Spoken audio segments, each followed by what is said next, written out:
Oh, there we go. Needed to make sure the microphone was on. Well, that's why we do these checks. Hey, Lucky, you're on a 130 stream streak. Holy shit. What a while. Damn. Oh, bad. Good job. Okay. Time for the start stream stretch. Stretch it out. Stretch it out. Good. Feels good.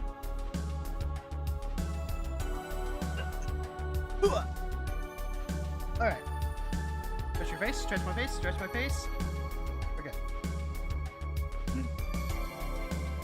Hey there, heroes! My name is Hero Girl. I'm your friendly local neighborhood hero tuber, and this is The Daily Grind.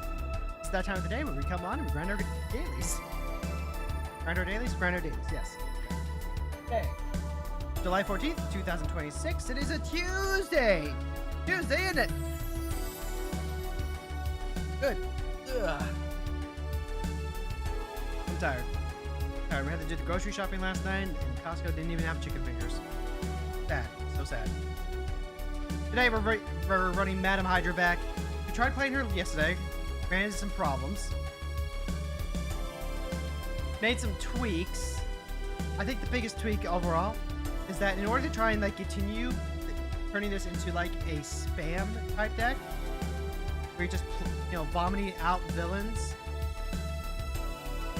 we're trying to make this a Bolas Citadel deck. I think that's what we need. Bolas Citadel lets you play stuff for free off the top of your deck as long as you pay life rather than pay the card's mana value. And it has tap, sack 10 non-land permanents. Each opponent loses 10 life. So the idea should be play Madam Hydra, play Bolas Citadel, play a ton of villains, have a massive board, kill them on the next turn. That's the idea. Kellen, Kellen, thank you so much for lurking. Lucky, thank you so much for the 100 biddies! Thank you, thank you, thank you! So we're gonna try running this back. This is running less creatures than before. Like, we're down to 34. That is not, like... that feels sketch. That feels sketch for how many I want to run. So we're trying to make up for that with the Bolas Citadel. And we are trying to make up for that by having a bunch of changelings and shapeshifters in here. As far as removal goes, the actual removal package is still a little bit sus. But we've gone ahead and we've added the Crippling Fear here. Crippling Fear lets you choose a creature type and then everything else gets -3/-3. So we could choose villain and then basically wipe the board and make all of our goons a little harder to block. The Fardach Core here. Fardach Core is also a changeling, so this is a villain for villain purposes. We're running the, not just the Bitter Trino. We are running the elusive version once again, because we need that a little bit. We need to have removal that just helps trigger Madam Hydra is the issue here. Like, push, Bludgeysters. Another thing that I've changed here is that we have... Ooh, music being pretty loud.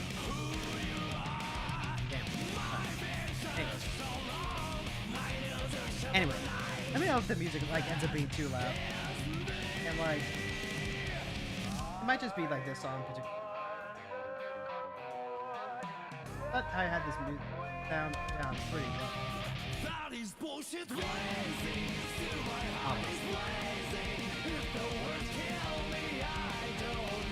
Let's hold on. We can come back to that later on. Is music being like... It's at 85%. Hold on.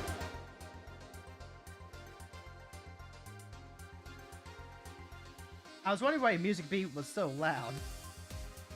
Because of... I'm wondering if I adjusted the music when I was just hanging out. That's always possible. Anyway. Need a more magical vibe with the music to play Magic? I mean, I don't think so.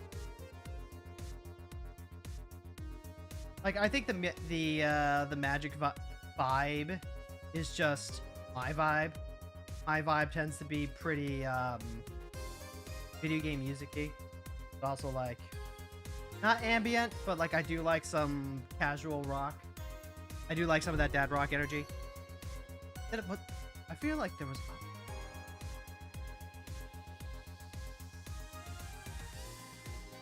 1, 2, 3, 4, 5, 6, 7. We're only running the 7 pieces of removal. We still have some early game interaction.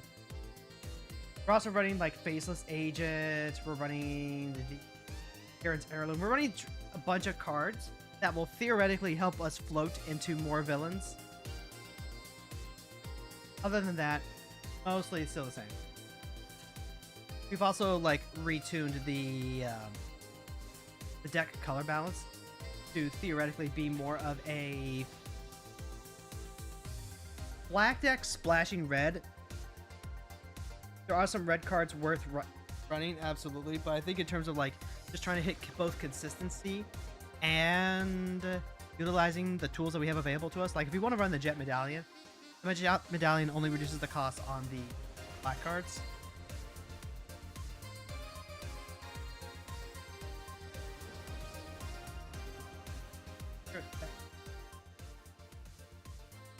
There we go.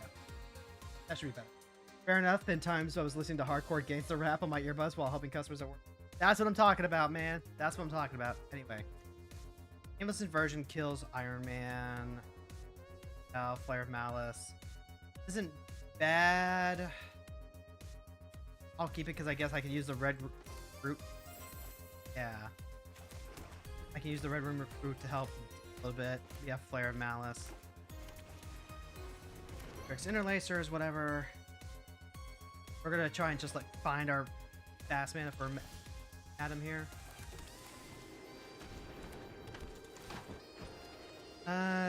Toss out the ult. Nothing 2-packs violent playing in my ears while I'm helping an old lady find something in the store. For real, for real, for real.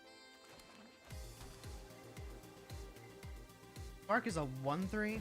Yeah, Stark's a 1/3. Resolves. That's fine. Yep. Mox. I don't like that sequence. I feel like you want to play the Mox Amber before you play Tony, so that way once Tony falls, you can just vote them in if I have anything. Just in case they have days, I guess.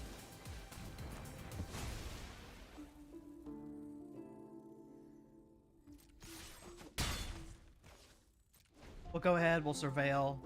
We'll grab the Sulphur Springs. I don't have any basic... I have a couple of basic... I guess I didn't actually think about...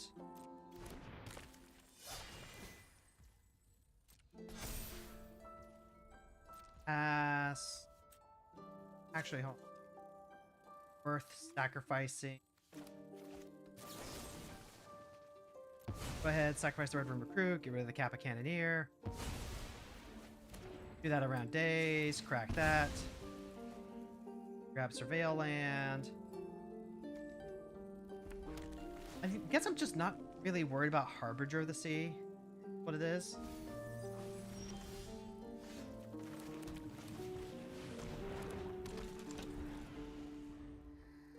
I guess they can Aether Spellbomb, bounce Madam Hydra, Time Walk me. They can do that with the Mox Amber.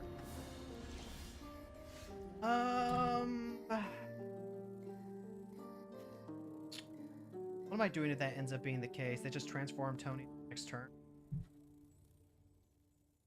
This is just full of... It's not like I can double spell. I can play the Grave Shifter. I can get back... Target creep. I get back a villain. I would like to get back Ultron, I guess. They bounce Madam Hydra. I draw extra cards. Anything I do is going to be problematic. So I guess if I do Crimson Cow, like start attacking, no, that doesn't work. Ares attacks each combat if able. Alright, we'll go ahead and get our value. We'll cast our token. We'll get back our big Ultron character.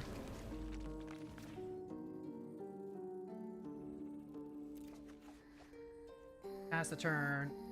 They might not even like bounce Madam Hydra. They might just like use it as a draw.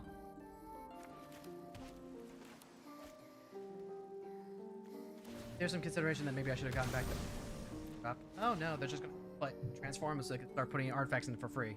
Hate that. Ah, god damn it. Destroy target creature and opponent.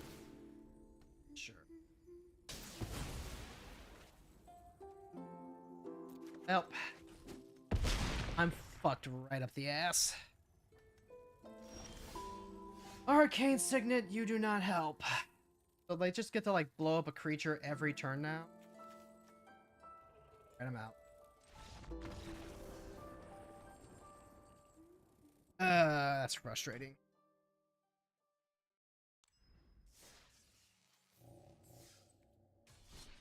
Try that again, I guess. Not going, just not a good position to be.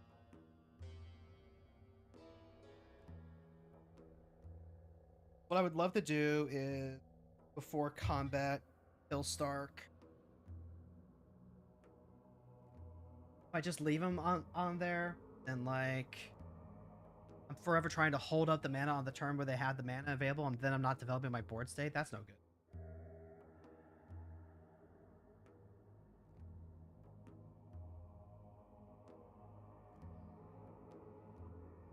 Then I could have taken a mulligan on that, I guess, but then giving up guaranteed removal. Needed to hit one more piece of removal, but I had two pieces of it's actually pretty good for I used one of them on the Kappa, and the Kappa is like a must answer. Flare Mouse is like literally one of the best answers to that in the what was this? The go wide deck. Whenever you put a counter on a creature you control, you draw a card. Okay. All the week, the Doctor Doom, Super Adaptoid, and Talisman. Okay.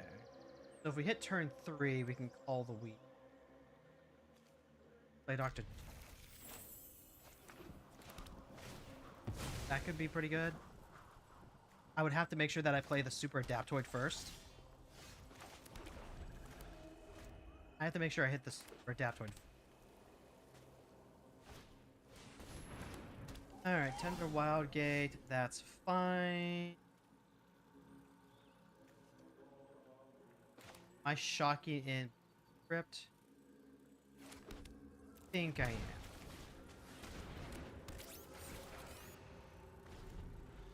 Power is equal to the number of legendary creatures you control, by the way. Alright, so now I can go ahead and play Mountain. All the weekend. Good. Pretzel is obnoxious. Another artifact enters. Damn, I would love to play Machine Autosmith into Doctor Doom. But we're just jamming this.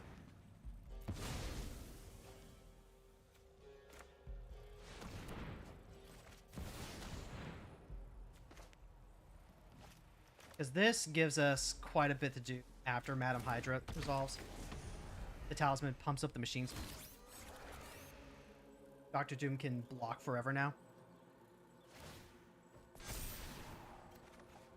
Ooh, and we hit Bolas's Citadel. That's a fine. That means we really need to protect our life total. Possible. They're playing white, so like they could very easily have a source to plowshares. That would be very unfortunate. Yep. Tender Wild Guide is literally just a draw every turn. Dark Fort. I mean, I didn't come this way not to play Madam Hydra. And now we have some fun stuff we can. Machine Automation into Talisman Mach 1. That sounds pretty good.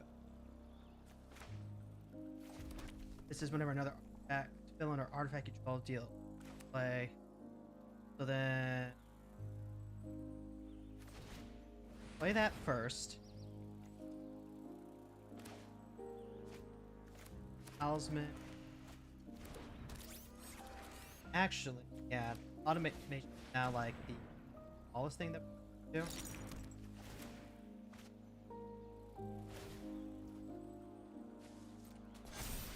Yep, Mike. He'll continue to get him value.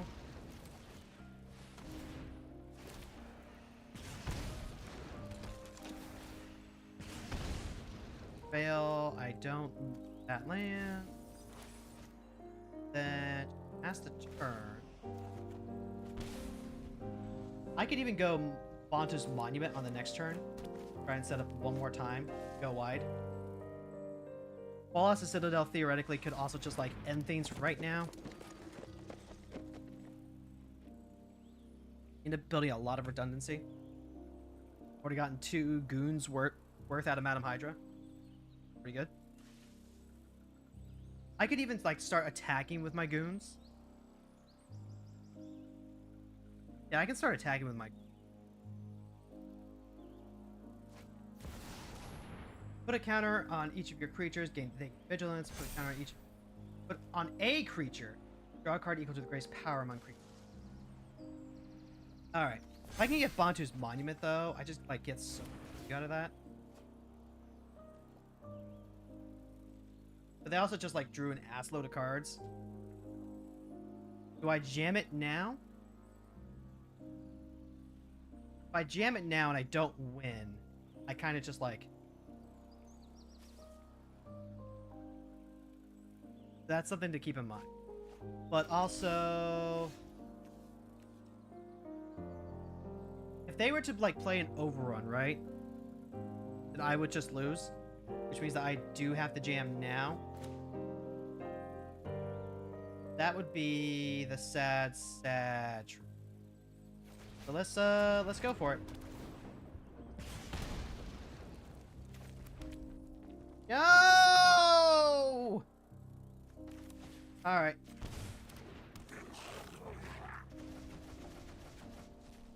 Unfortunately, this did not go as anticipated. I don't have fantastic hits by goons. If I swing with both, I lose 1 for sure.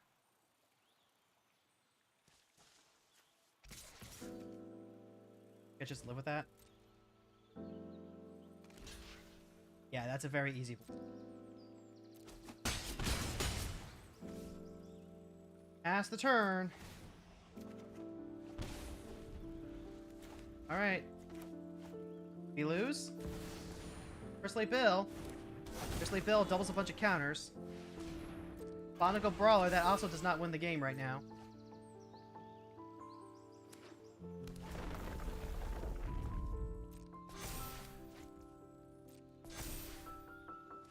I mean, they can make like a bunch of big guys.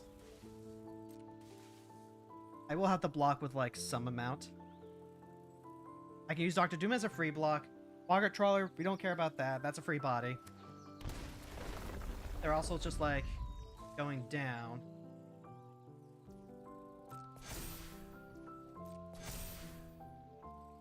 Alright.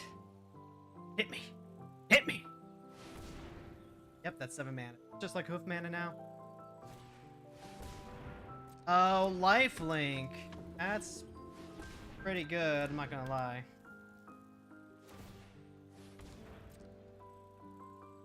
Like, they can just smack in, get 8 life. They can get 14 life, go up to 29.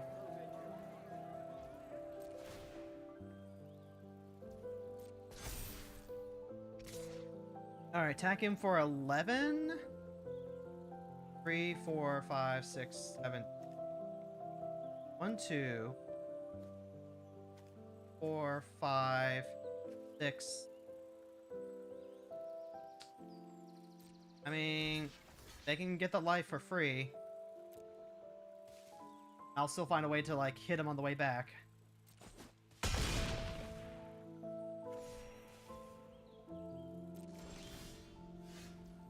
Okie dokie. So, let's do this first and foremost.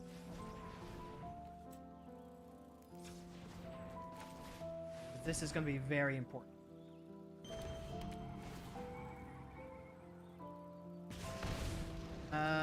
let's just go to town, shall we?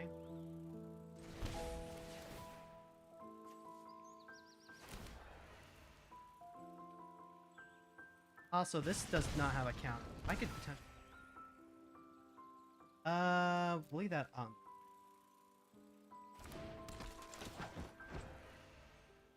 This is what we call the storm initiative.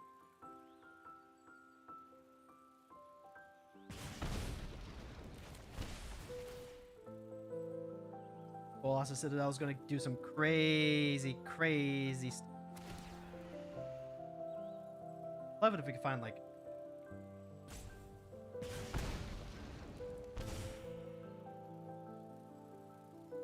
We get the surveil too, so if we hit any lands, like, on top...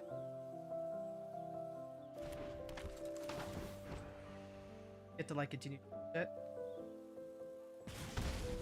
And then, unfortunately, we are going to connive here. Probably discard...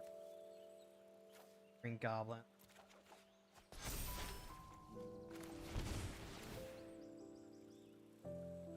Common Crook here dies, it makes it...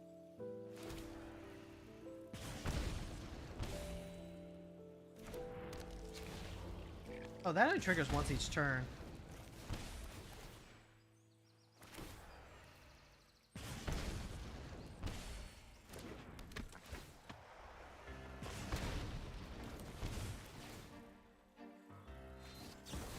Oh, they're gonna go for Teferi's Protection! Okay. I can just do this on their turn, right? Yeah, I can do this on their turn.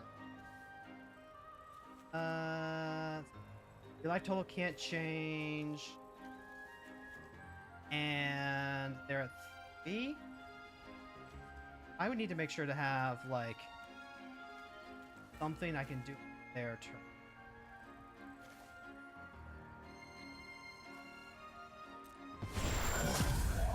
Like, I can keep going. Then... Let's go... I can still, yeah, I can still, like, gain life. Flare of Malice is pretty good. But is it, like, what I need right now? I really just want to get rid of this and be able to do stuff at instant speed, which isn't that. Position is right now. Go ahead and grab. Well, the good news is I can theoretically get there. But the Teferi's Protection makes that really, really awkward.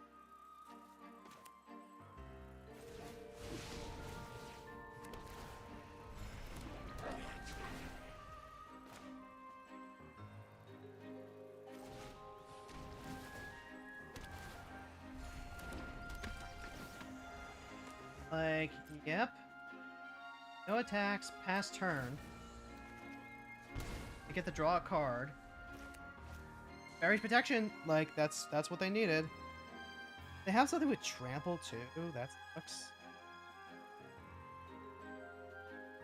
Like I'm super wide. They can get the giant everything again.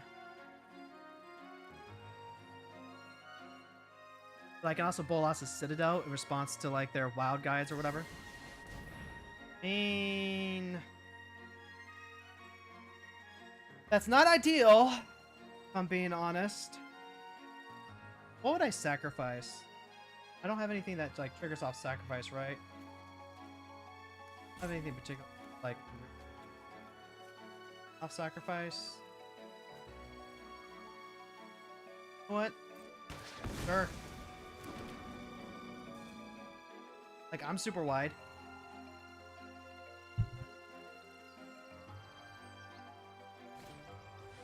They can go ahead, they can play their mascot.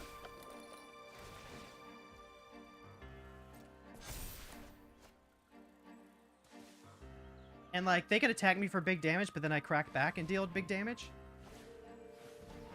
Oh, each creature with counters has trample on it now. Okay. Yep, okay. That's really disappointing. The math is just like not gonna math either. I can't. Yeah, what? Man! The deck concept was working. They just had like the literal exact thing they needed to get out of that. That's how it goes, but...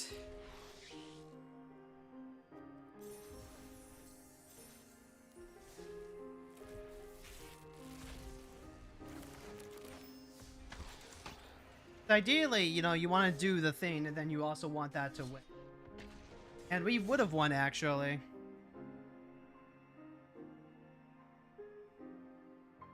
Yeah, we were like, you know, Pinchini emote, this close to getting there.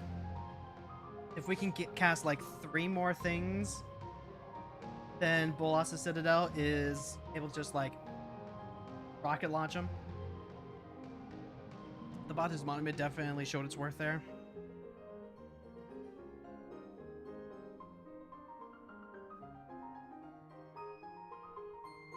It's not like we had to have any sort of fling effect. I thought we would want that anyway. There isn't like a Vizirasir effect that we could run. There is Ashnod's Altar though. Ashnod's Altar, chain that together with a cast a spell, sack the token, get to cast more stuff. I'm not gonna be running Aetherflux Reservoir. I don't think that's what this is about.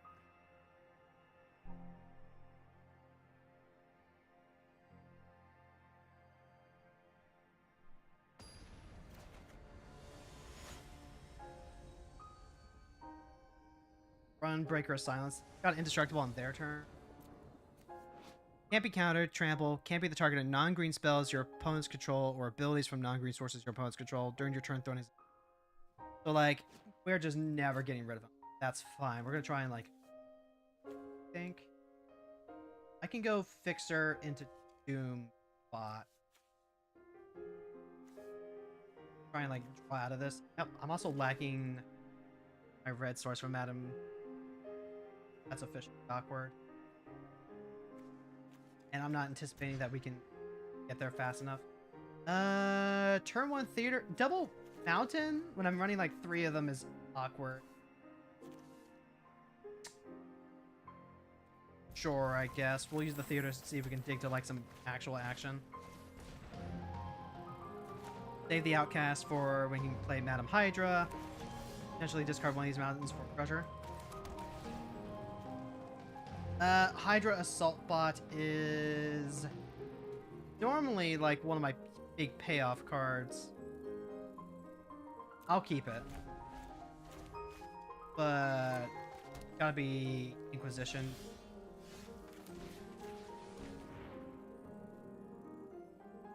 Double Forest and Path. At me. Veil of Summer? Who hurt you? Who hurt you, my child?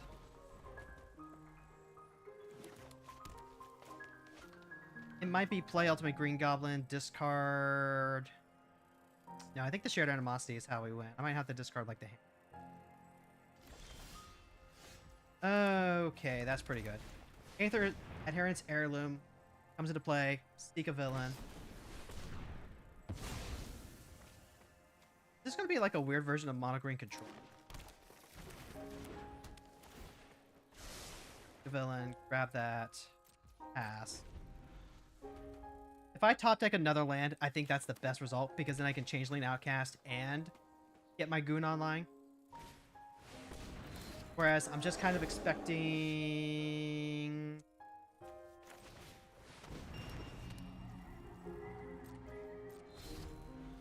Alright. Alright. I would have liked to have played this Hydra Assault Bot, but this is the cost of playing this like a red deck. Leyline Axe, yeah, okay, so they're playing this like Voltron. That's gonna turn him into a 12/12 Double Striker. It's gonna just like hit me.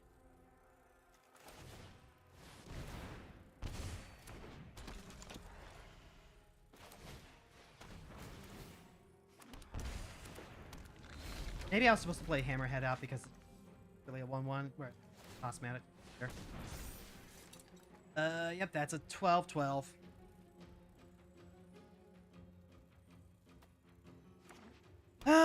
This is gonna be really awkward if they end up having like a pump spell. This is just like Thrun beats. I'm not gonna block. Alright. Go shared animosity. We can go shared animosity here, but I think what I really want to do, first of all, oh my god, have to be red, because these don't actually help me cast anything, but I guess I can cast the Adaptoid.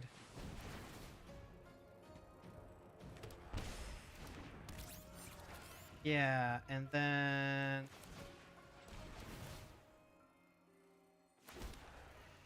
I also could have cast like Goblin at that point.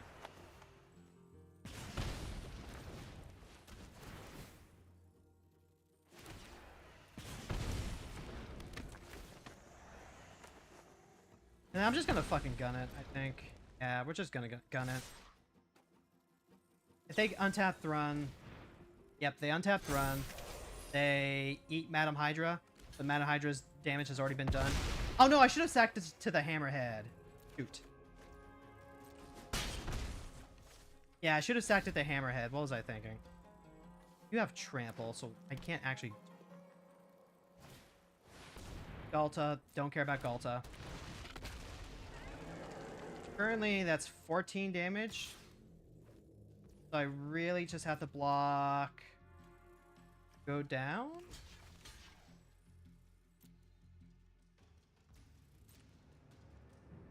I mean, they have a combat trick.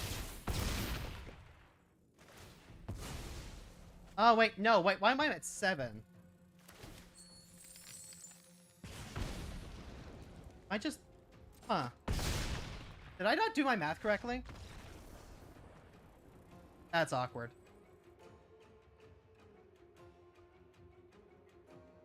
Seven double striker, dealing 14. I must have just like F6 the math there. I was at 12? So like if I put in one of the goons, I guess?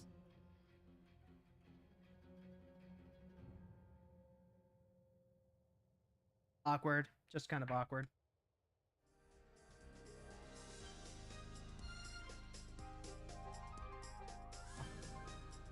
So what are we seeing from the deck so far? I think we're getting a little better at spam. I think we're getting the chain that we need. You can't control the cards you draw, but you can control how you react to them. Stay cool and have fun. It's true. Nintendo? Nintendo? I don't know that it's a loading screen title card that's gonna get people to stop being salty.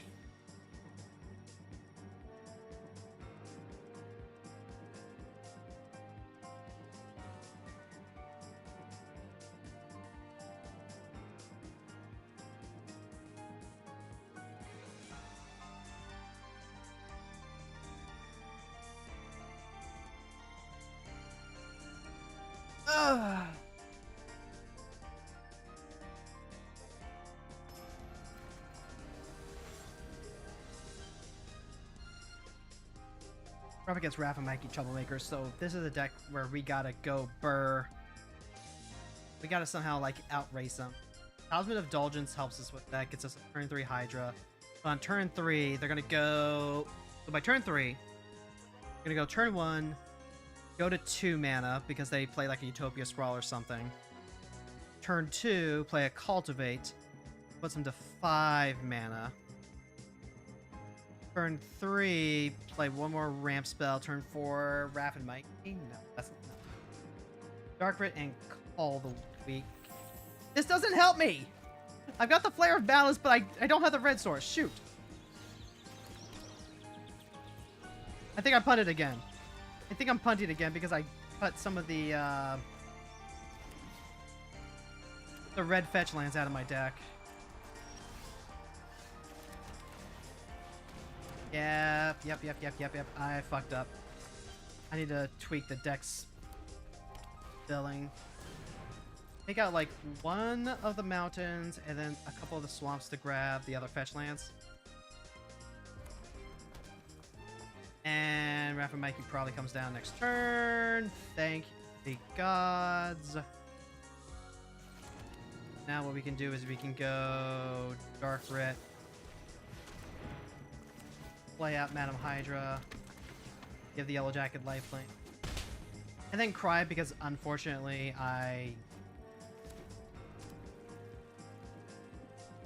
well, it is what it is. Beta Push is going to be a dead card here as a connive target, I guess.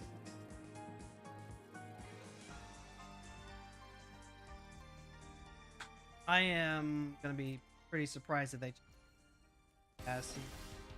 That's, once again, not what I'm asking for.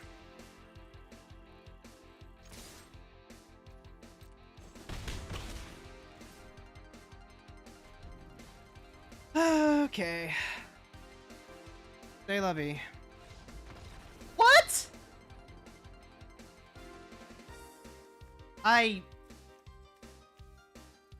Make me have it? Question mark? Like, I had one Flare of Malice, yeah, but like... Okay, I guess I'm not the only one on a really bad streak today. Because it probably looks like I'm holding up like a fistful of removal. And they're just like, you know, nope, not today. Not today. I just fucking can't.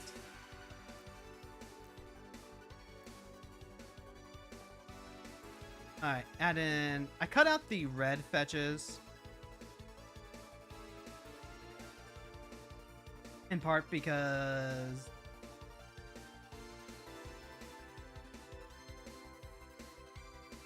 I really wanted to try and like make the black more consistent, but I keep forgetting that I still need red for my character. So if we can just like increase the fetches, then we're fine with that. Might even go and grab not. I think the Crossroads have long lost their touch. Then you may pay 2 life. If you don't, enters tap. This line chosen type. That's. Put in a confluent. Like, make sure that we can always play our. If Yawgmoth is technically like that. But also theoretically, like, we could end up playing like a deck and just like get some free games that way. We're not playing Grief. We're not playing Fury. And those are some of the concessions that we're making for the theme of the deck.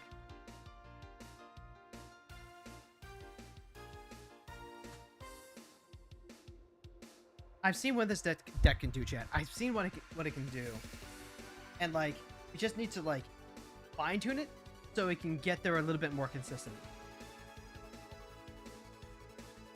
That might need to mean finding room for more draw spells, but, like,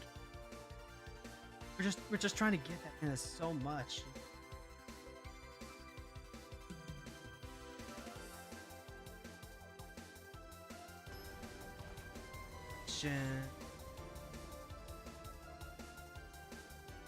Still thinking about that match against the Mikey, I think it was. Or against Peter Parker. It's probably someone just trying to get their dailies. Isn't like I can go turn to Talisman. Put that into a black market connect. Start trying to go off that way. I guess I'll keep.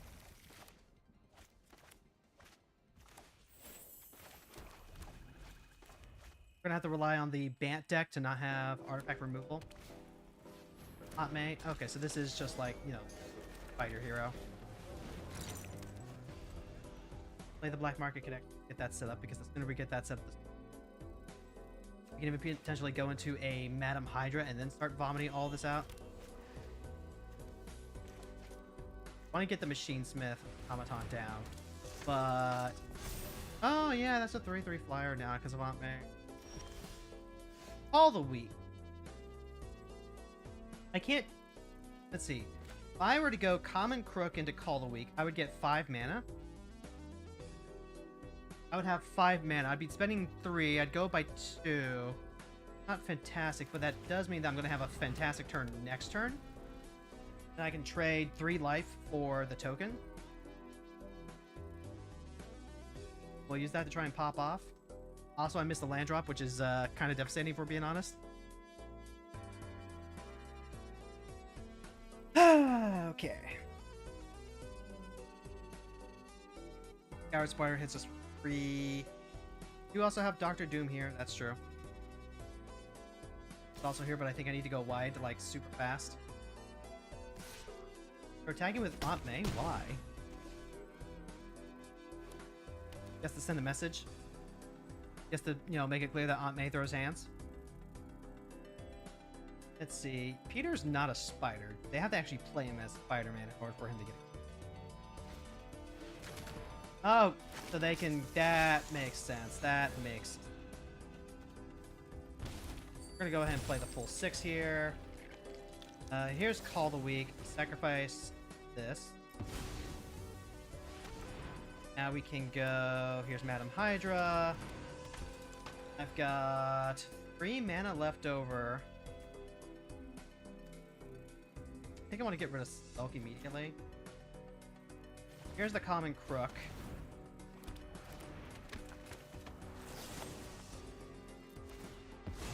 That's going to give me an extra treasure. Then go ahead.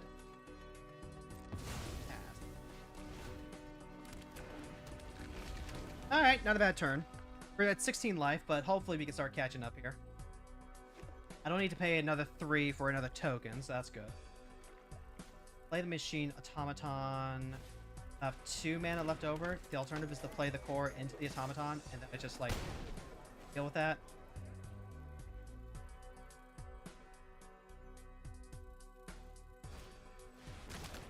Oh, they're gonna play Desi Spider-Man. Yeah, okay.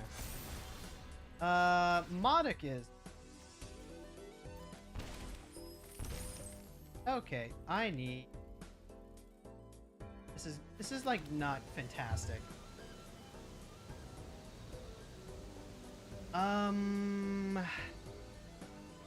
Currently I could play Dr. Doom. That would keep me hitting. That's pretty important, right? Also go... I gotta crack this. If I can get Modic online, though... if I can get Modic online, I've got life coming. That's how we get back into the...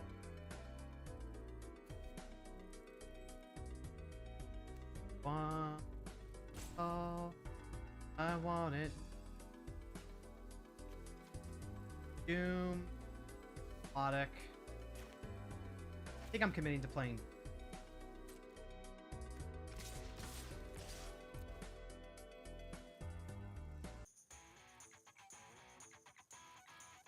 can't block the goons unless they want to sacrifice Aunt May.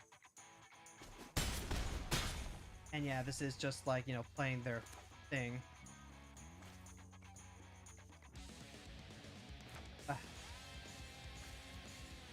Great. I just... nothing to block with.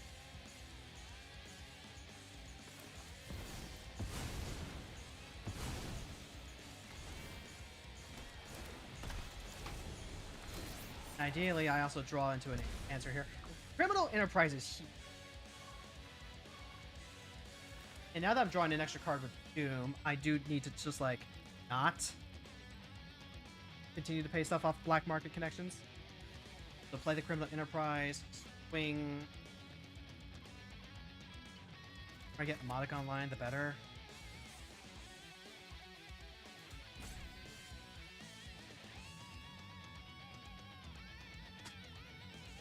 Like, the Machine Automaton needs to be played, right? This just needs to be played. This is a setup piece, and we're just, like, not setting up.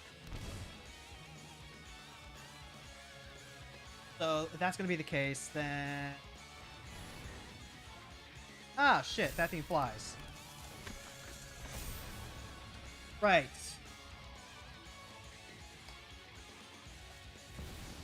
Yeah, target creature gains flying. Yep, I fucked up. I fucked up. Fucked up. This is hard. I think that's part of why this deck is compelling, though, right? Because the sequencing ends up mattering so much. Like, I went with Dr. Doom there, but what could I have done differently? I could have played Modok, and then I would have had a flying blocker. The lifelink would have mattered a bit. For sure. Also would have been a little bit less damage. Would have bought me an extra turn.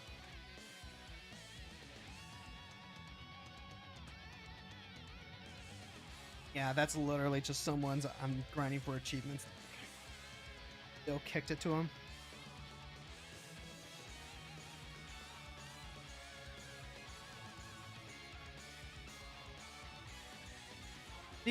But like, the interaction that you have if you're trying to like cram in villain. Okay, so like there's inversion, sure, that's neat. You've got Electra who can hit things mana value 3 or less, that's situationally good. There is like, you know, the Mossborn Hydra and stuff that you can come across in landfall decks. There's Bullseye, but Bullseye hits like mana dorks and that's about it, and you have to discard in order to do that.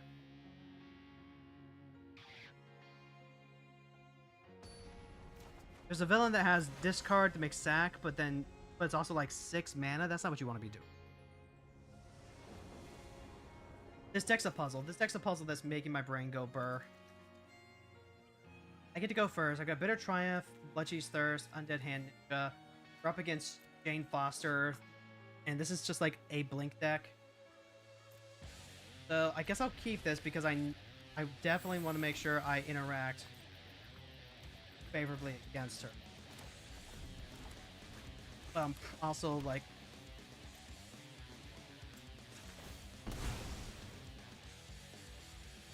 Rebirth. Earth can. Maybe I just need to turn that into a. That is a 3rd land, but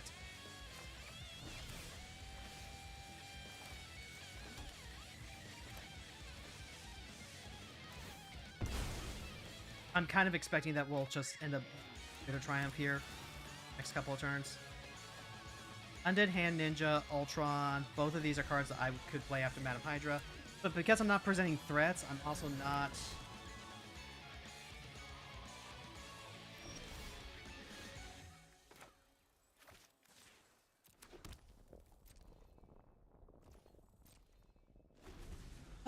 They can just, like, pass the turn, and that's also really bad, because, like, why would they?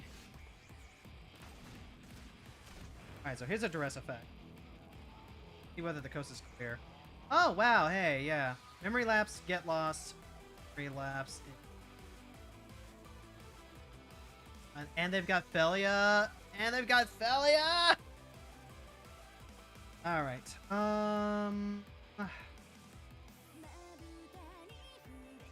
get rid of the removal.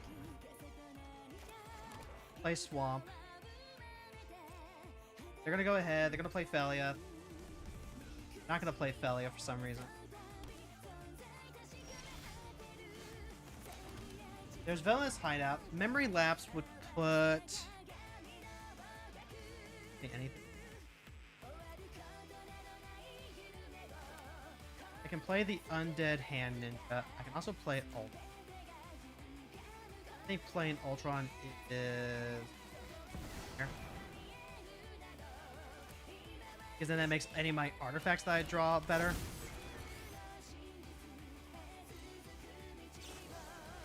Yep, you can have dog. Care about dog.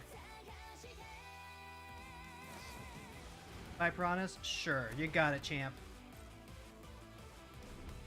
Rest in Peace is just like a really awkward hate piece. I don't think that's worth using. You know what? You got it. You can have dog.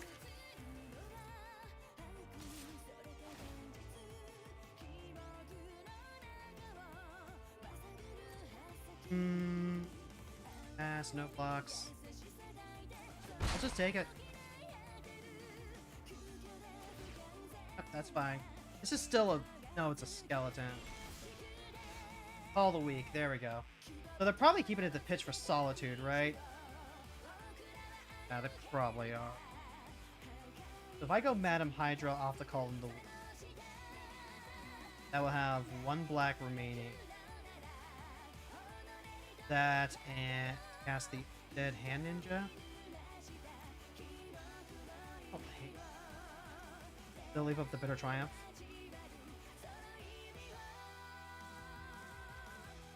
Let's go combat. We'll attack in.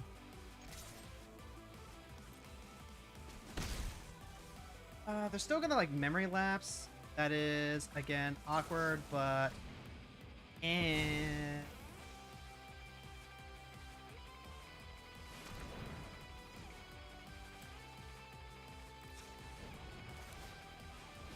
like okay, yeah, they go ahead. They memory lapse. Oh, I just get this from excellent. Solitude comes down. Exile. No.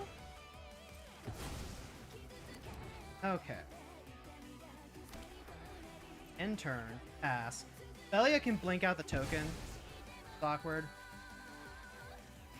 And they just have enough mana to recast Jane Foster a couple times now. Yep, okay. Like, they blink out the dog. No, they're not gonna. Okay.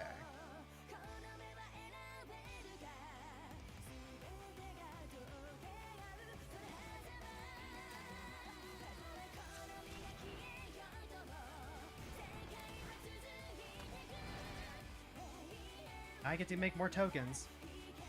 They've used their memory lapse already. I'm just waiting to see what they use that Solitude for. They might even be going end of turn. Yeah, that would do it. They go end of turn, hard cast Solitude. Belia can start blinking the Solitude out. And then they get to untap with Jane Foster as well. That's a really fucking bad position for me to be in, not gonna lie. But if I force them to make the decision with the failure, right? This is without question not the game that we want to be playing, but like, it's very intricate, I'll give it that.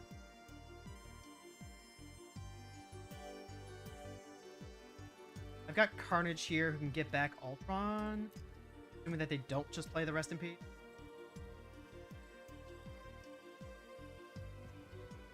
I could also, like, technically use the Bitter Triumph to discard the Carnage, get back the Ultron.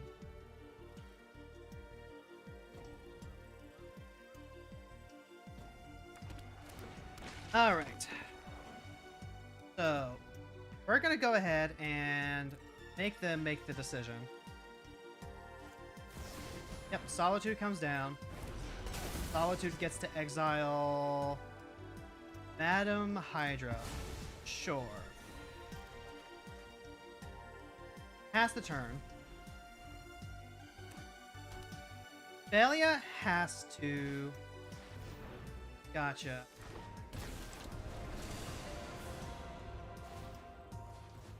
Alright, here's where we go. Pay 3 life. Hit Jane. They have 1 unknown. Now Belia is free to blink out Solitude and try and, like, get something else. But then Belia also just crashes in and dies. They might decide to just wait a turn. Let's see, that's a red rumor.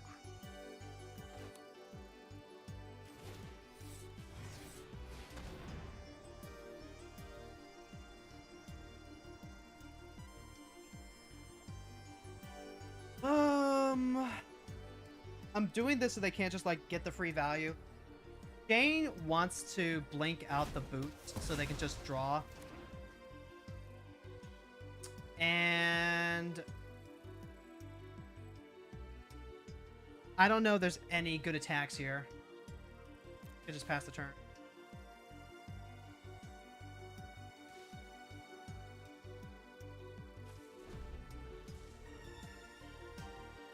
Yep, unfortunately, this is where they start taking over.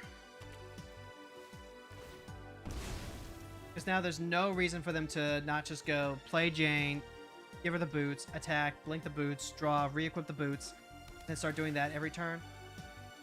Also, it looks like they get to grab their get locked. She flies, so I can't block her. Yep.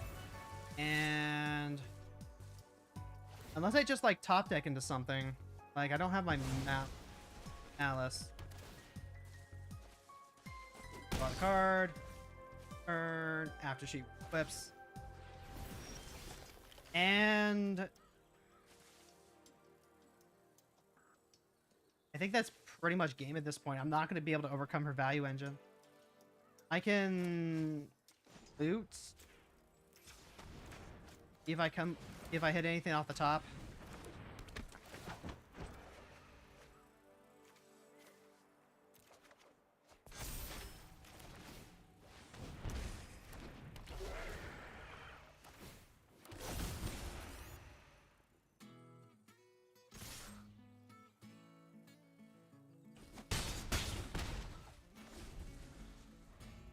But I really don't anticipate, like, this working out favorably. The god of failure. Lean. I don't know. Maybe if we get lucky and they, like, just brick on their next turn or so, we might be able to bring this back. Like, Failure can still blink out tokens, but now it's crashing into potentially 3 different creatures. Alright, a land's not a,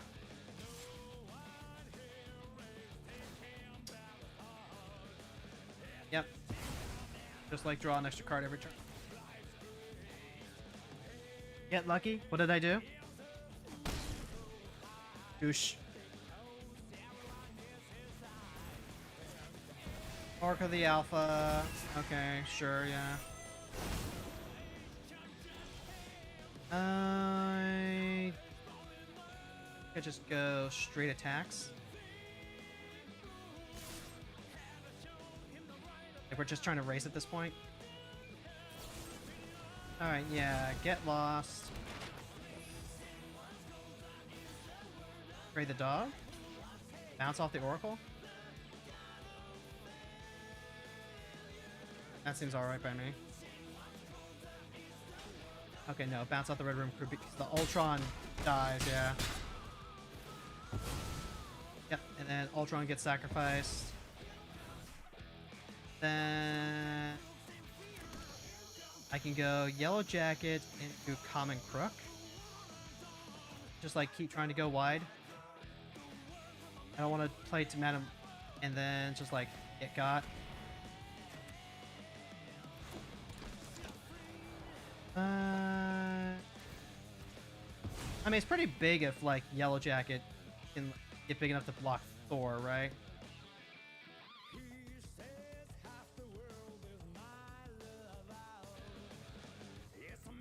Like, we're trying so desperately to get over the finish line.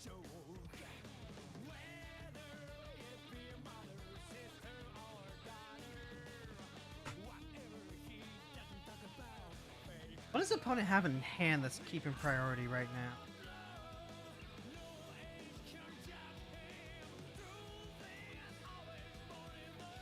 Like, Jane can also just, like, literally blink out the Yellow Jacket. The thing that... GOONS Servo Guards. I think I'm gonna leave that on top. Do it one more time. And then... toss the Servo Guards aside. Play out the Common Crook. Pass the turn. Yes, Jacket does get bigger. Next turn I can play... Oh, they have to consult the star charts. Well. Alright, let's hope that they don't see a single card in, like, the top 8 of their deck. That would just, like, suddenly win the game for them. Please, God. Help.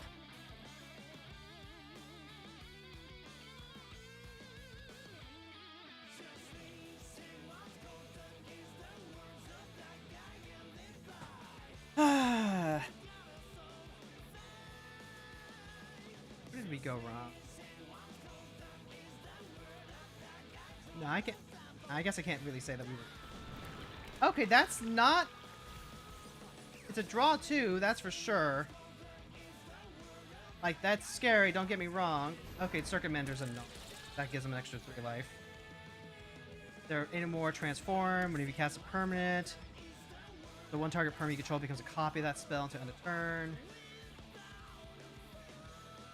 Yeah, that's not ideal, but it's far from the worst thing that could be happening right now. Why do they have Rest in Peace in their deck? If they're playing cards like Everflowing Well, why are they doing that?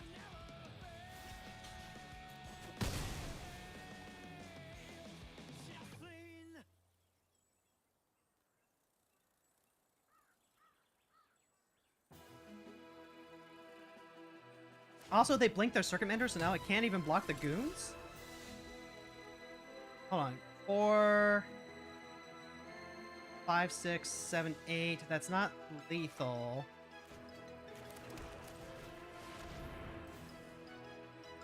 I guess if they counter Madam Hydra, they counter Madam Hydra. Sure, yeah. If I draw another land, that's still fine.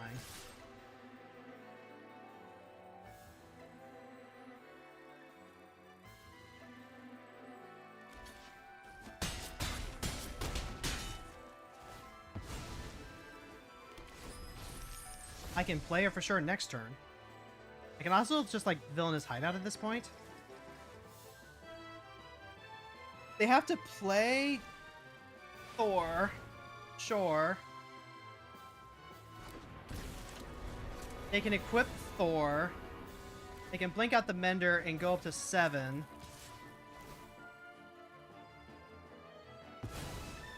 But, like, I'm still presenting quite a bit of pressure here. And I probably just, like, do it on the Red Room Recruit, even. Okay, yep, they're drawing a bunch of cards. Do I have lethal? If I just go, like, 4... 7... yeah, that's lethal.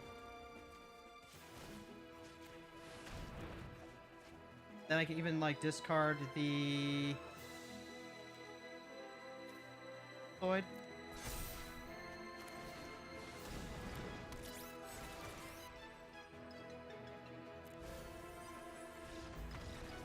Yeah, okay.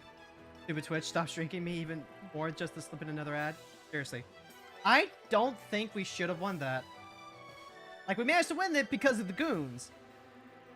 But also, like, we went through, what, 3, almost 4 turns?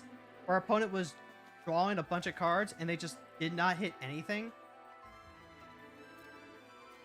I mean, at the end of the day, scoreboard, but... really feels like we had to steal that one.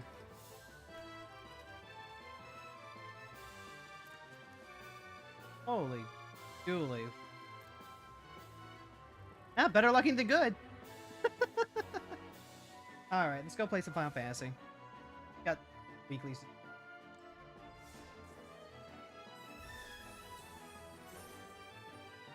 Okay.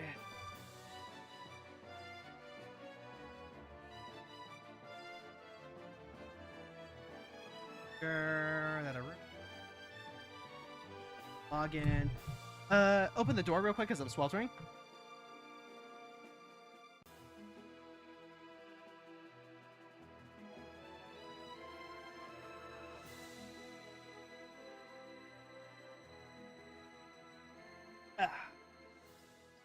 We're not playing Magic. So it is likely that we're going to be doing a sort of loud sudden swearing. That would disturb the...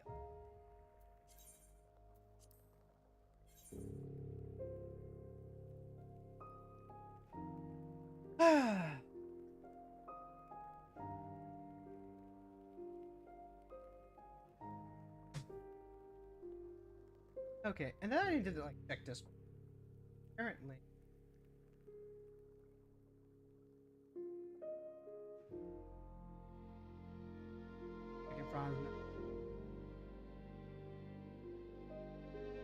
Damn.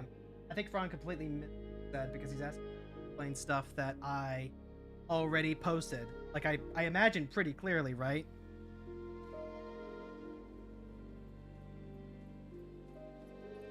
All right, let's go. We're gonna go. Wait. Grumble, grumble. Hey, Franz. Speaking of, doing okay, buddy? Oh, we already have one for you. Never got. Yes, we never. No. Is it something I did, or is it something work related?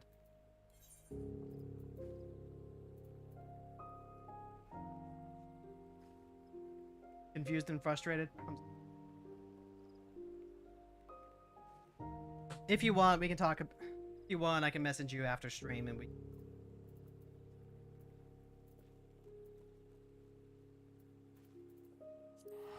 Found.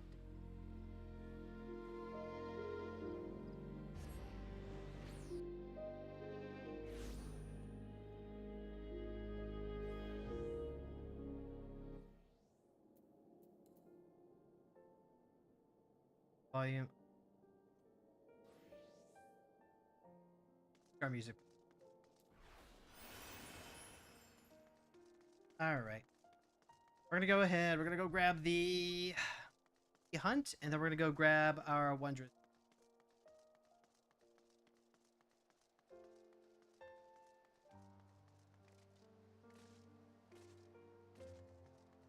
Tails. How'd the deck go? Only caught part of the games. We're getting closer. We're getting closer to making the deck work.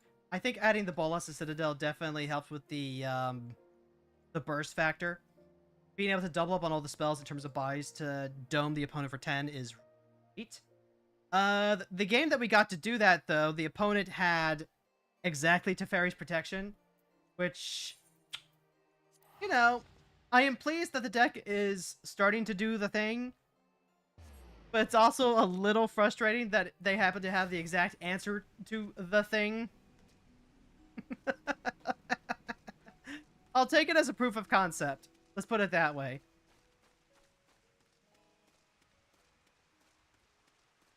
I'm also still maligning the, my inability to just, like, dig for the removal that I need. Brawl is such a threat-dense format. And unfortunately, I am not going fast enough to compensate for the lack of removal. Front lines! Front lines! Yeah, let's go do front lines!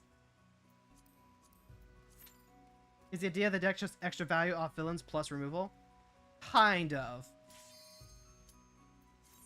The idea behind the deck is to try and chain together as many villain spells as possible to make goons, and then use those goons as the main, I don't want to call it aggro, but like the main swarm condition, if that makes sense.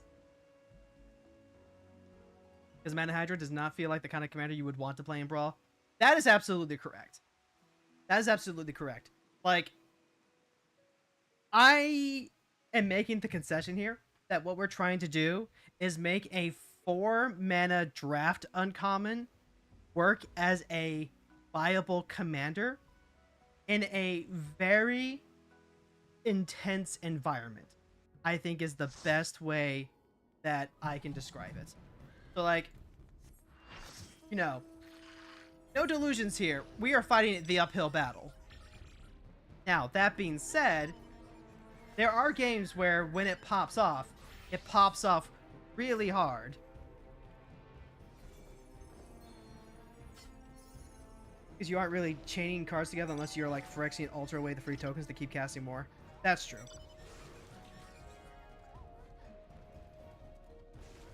That's certainly true.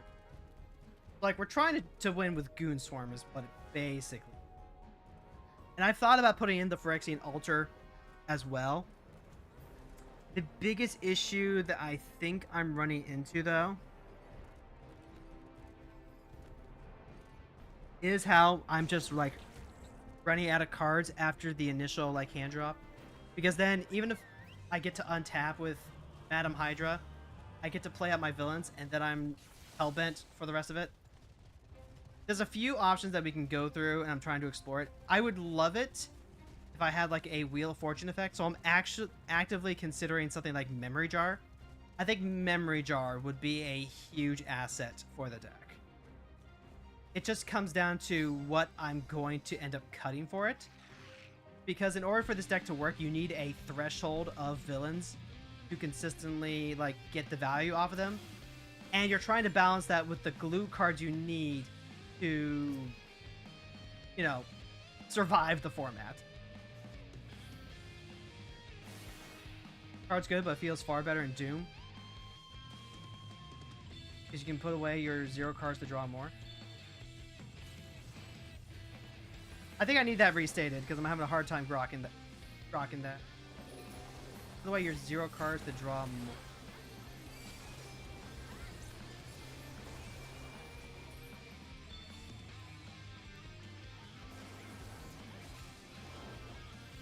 There are card effects like Deadly Dispute that I think would help out quite a bit. I think if what I value is the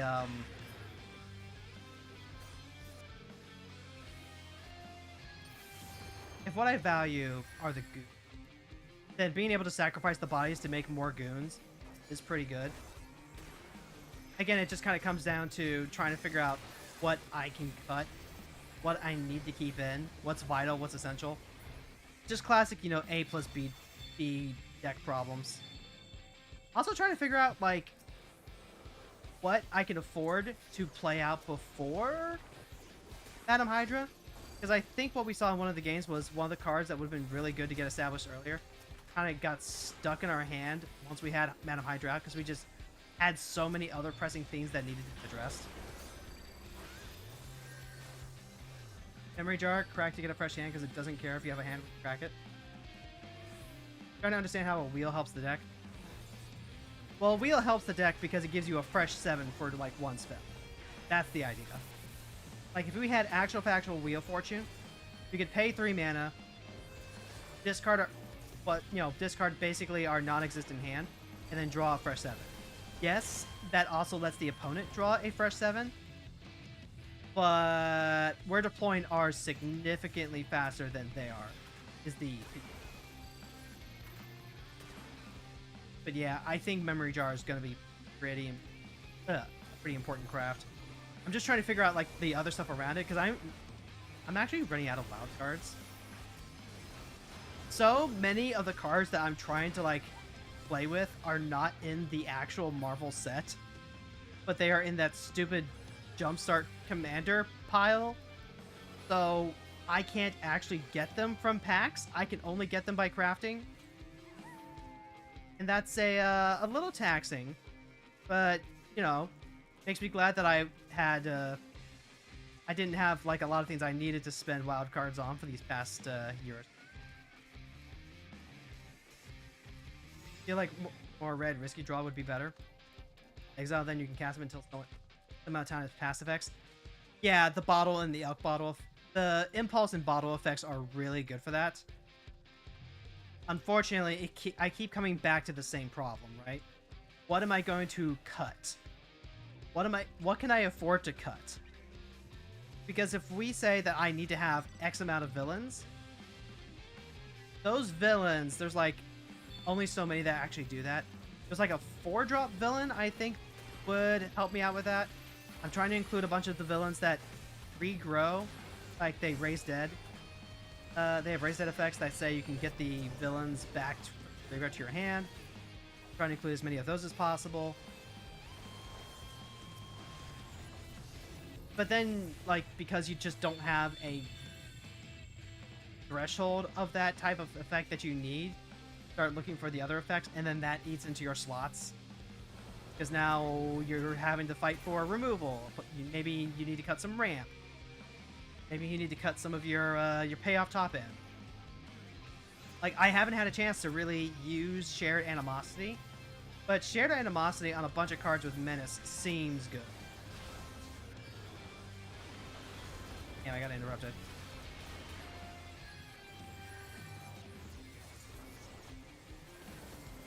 But there's a bunch of good spells I know in the ramp.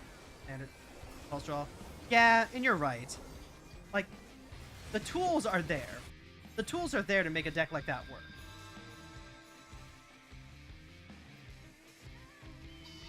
And if it was just a matter of, like, you know, putting in cards that are good, we wouldn't be having this discussion in the first place.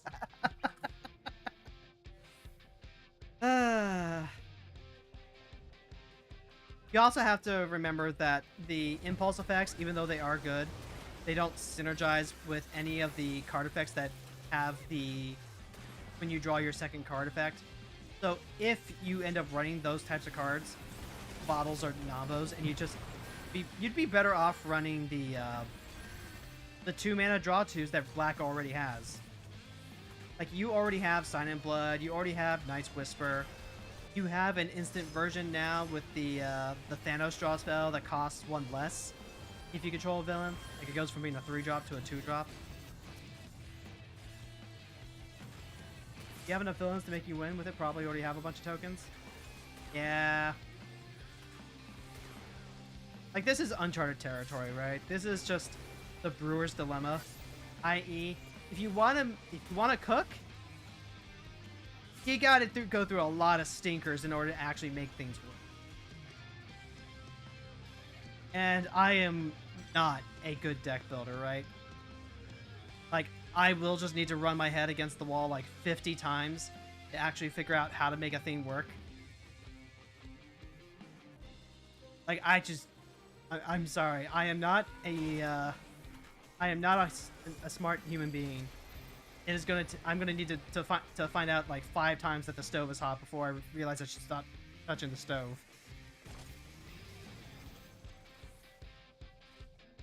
Those draws feel like a solver for the issue you're seeing as well. I mean, like, yeah, I agree. Adding draw power would be a huge boom for the deck. The question just keeps turning into, okay, but what are we cutting? Like, maybe the answer is actually cut black market. I had the black market in there because I was hoping that, you know, the fact that it draws and ramps be a lot. But that 3 mana spot ends up being a little awkward. The fact that it doesn't do anything right away is a little awkward. The fact that it's susceptible to Elvish Reclamation is a little awkward.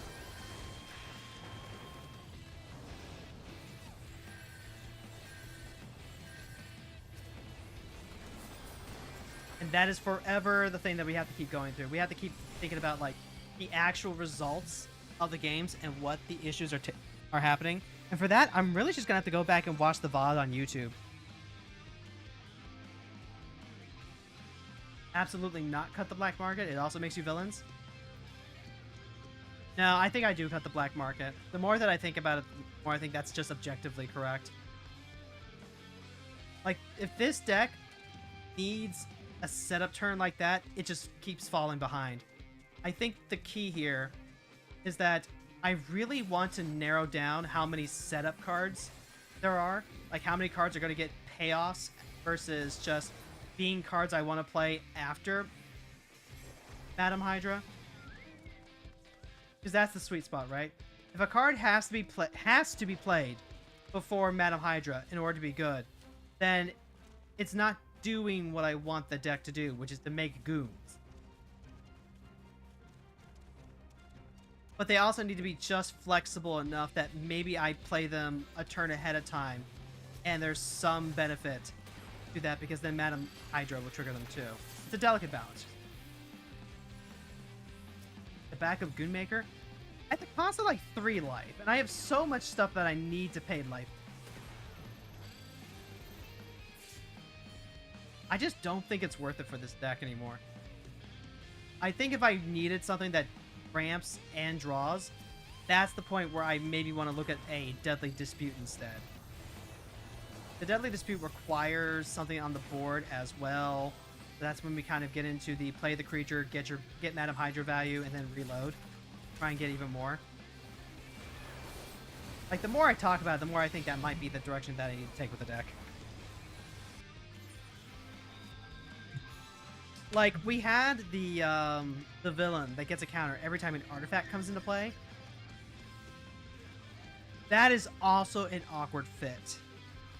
Because even though we have things that are going to make treasures, even though a decent chunk of our villains are also artifacts,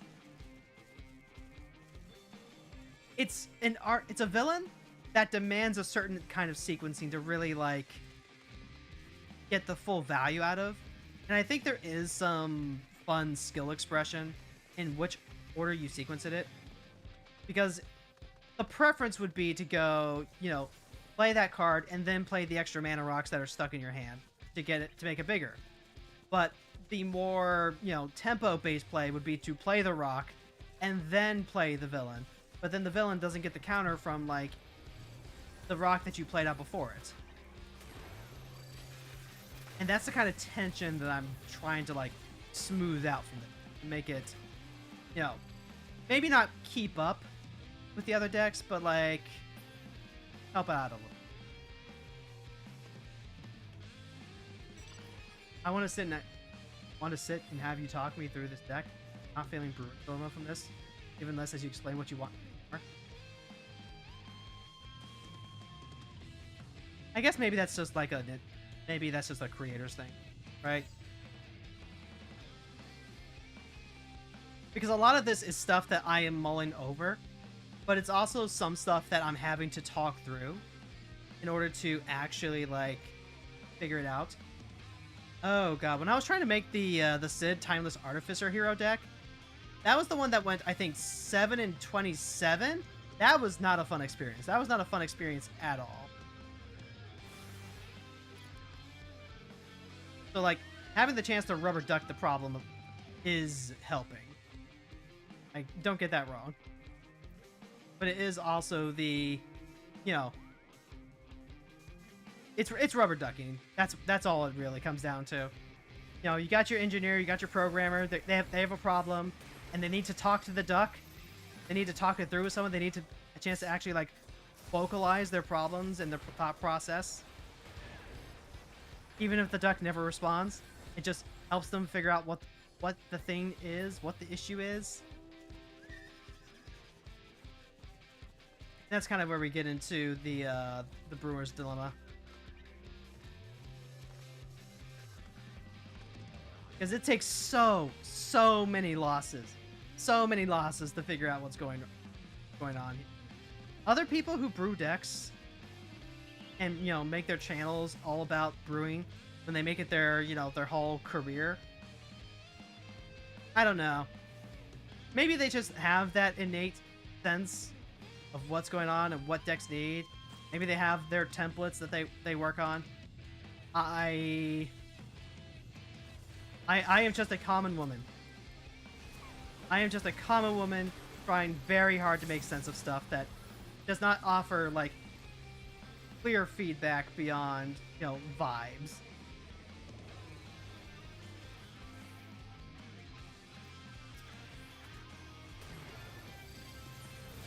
And left. Hey, hold on. Shit. Where am? What am I out here doing? I need to get the hell out of here. So let's hope that the dailies cooperate with us this week, because I would love to keep working on this deck. There's just something about it beyond the haha funny goon meme that compels me about it. I love value. And the goons are just surprisingly good. Like, you wouldn't think it, but a 2/1 with Menace attacks surprisingly well.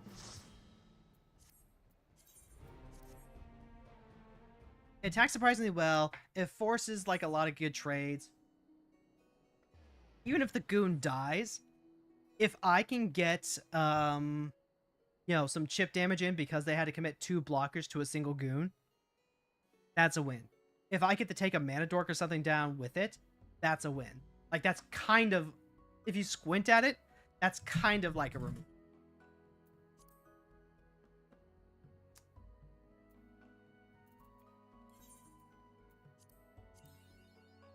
Then we can go Scholar into... Right? Yeah. Let's go Scholar into...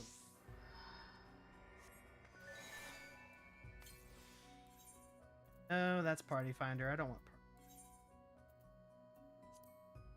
Yeah! Healer's Choice.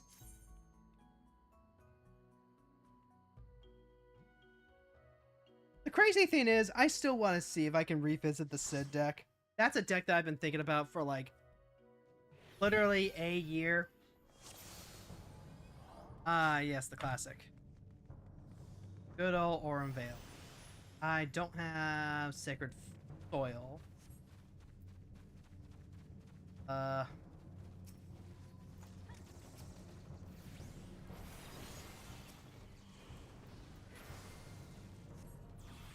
Alright. I'm gonna have to help.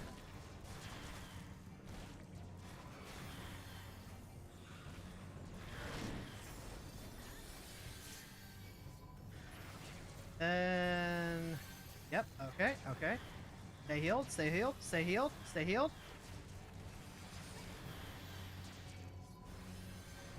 Stay healed, and I think we got through the worst of it. Yeah, I think we got through the worst.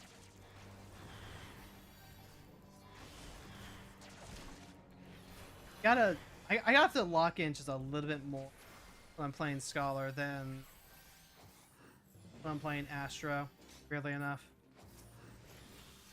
I don't know if that's because I got so used to regen healing, or if it's because... wait, why am I using Ruin?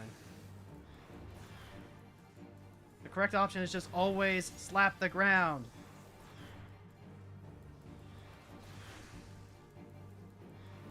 Anyway.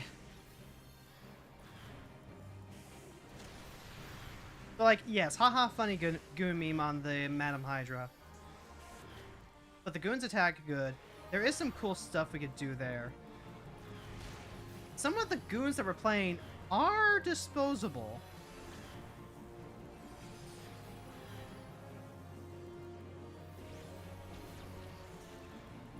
Things to think about. I don't think we could fit an Ashnod's Altar into the deck. If I was playing like a multiplayer version of the deck, absolutely. Not so much in a one-on-one. I don't think we have time for that stuff.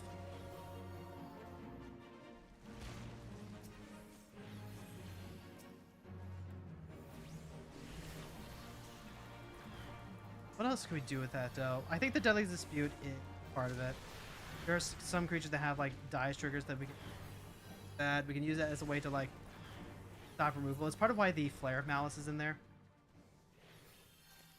The Flare of Malice makes it easier to turn to other stuff. I ended up cutting the red removal because again, we're trying to play this as a black deck that's splashing red. We can better utilize Jet Medallion and Bontu's Mobile.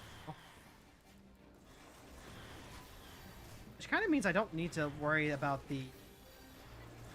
that setup card I was talking about, the Ultron thing. Taking that out would just be taken out like a... No, you need them as attackers resources from how you've been talking about it? That's true, yeah. And we're already running like Call of the Week anyway.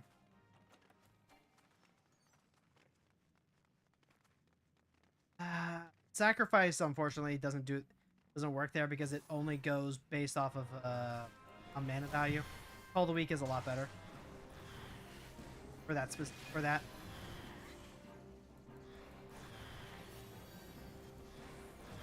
Is this a deck where I would play Saw in half? I don't think so. No real reason to Saw in half.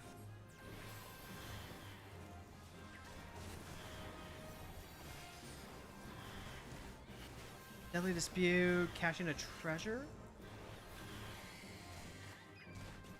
Well, there is some value in there, right? Because if we go into attacks and decide to block the real creature rather than the goon, sacrifice it at instant speed, get value while freeing up the goons, that's something.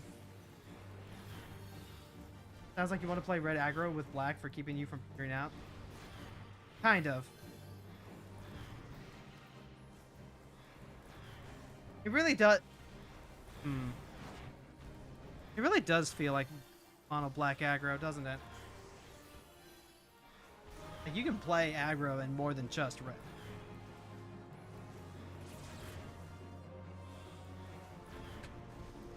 In some ways, it's kind of like what happens with any sort of creature-themed deck.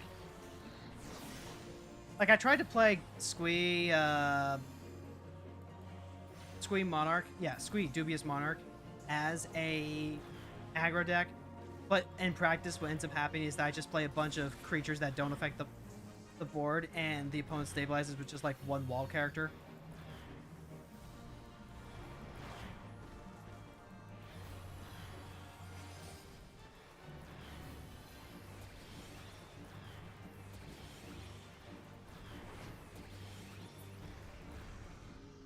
Oh no, I lost my Aether Flow. Yes, but the way you're talking about it makes it sound like aggro over tempo. Yeah. Trying to play it as an aggro deck is just... Trying to call it an aggro deck doesn't feel quite right, even though it is trying to, like, put on that much pressure. Because you're right, it's not going to end up being a tempo deck. Because we don't have the same tools as a tempo deck. We're trying to, like, you know, goon them out.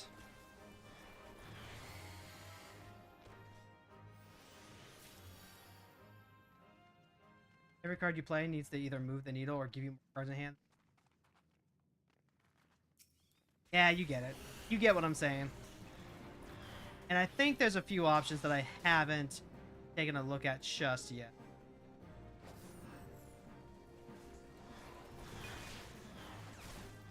I'll have to do some tuning off stream. But there's a thing that we can do here.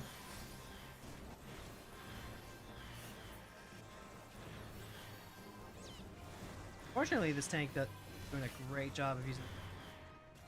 Ah, there's a 4-drop villain that impulses and lets you play the card of the next turn. By the time that we hit 4 mana, that should be... Oh.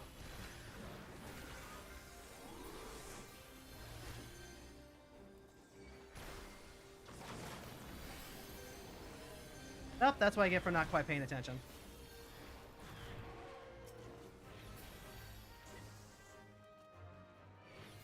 Oh, good. Oh, good. Guess I should have been focused on...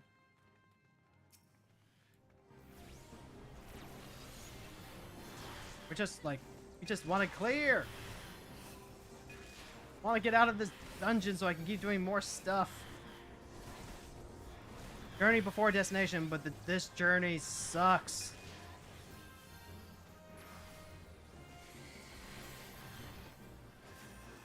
Like driving to Saskatchewan.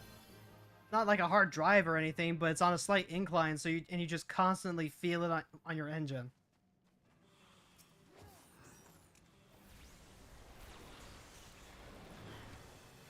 Alright. Eos, I need you to hang out right there. So I've got this theory that we're going to end up getting at least 4 more Marvel sets. I don't think it's a particularly big stretch to imagine that the reason why we've seen only 2 of the Infinity Stones so far, and like not more of the Marvel characters, is that they were spreading them out. If that survey that they put out a little while ago means anything, sounds like they have plans for, like, quote, Marvel Outer Worlds or Marvel Fantasy or something like that. So I can only imagine that there will be plenty of heroes and villains to come. So if I can't make the deck work now, then it would at least be a pet project for the future.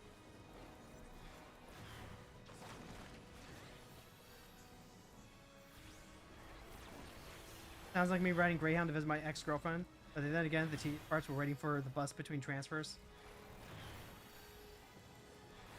Yeah. Yeah, that's not unusual.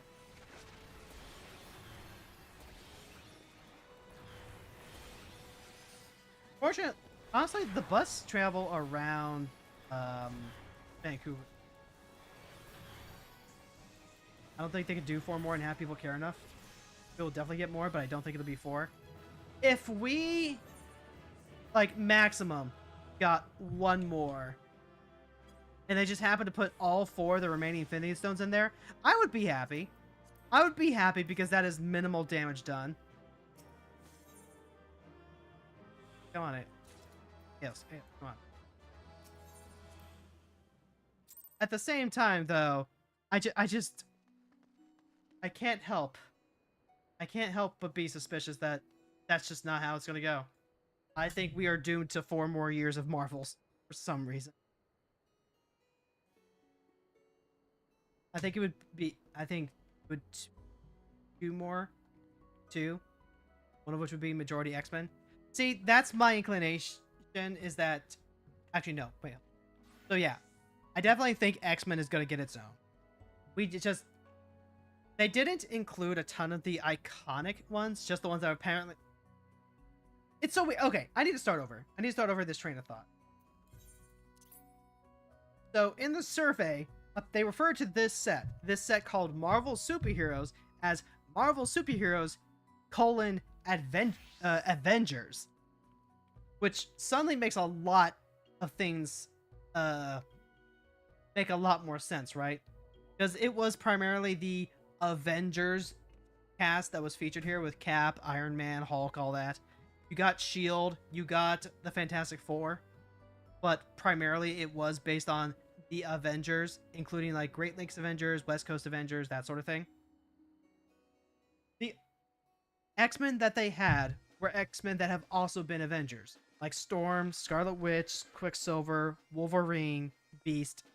But there's no Magneto. There's no Cyclops. There's no Jean Grey, Phoenix. Okay. Yeah. Yeah, okay. Probably doing an X-Men set. I wonder if they'll make Jubilee a vampire. They didn't do any of the Guardians of the Galaxy. Distracted by the red panda in the back. Must have gone away.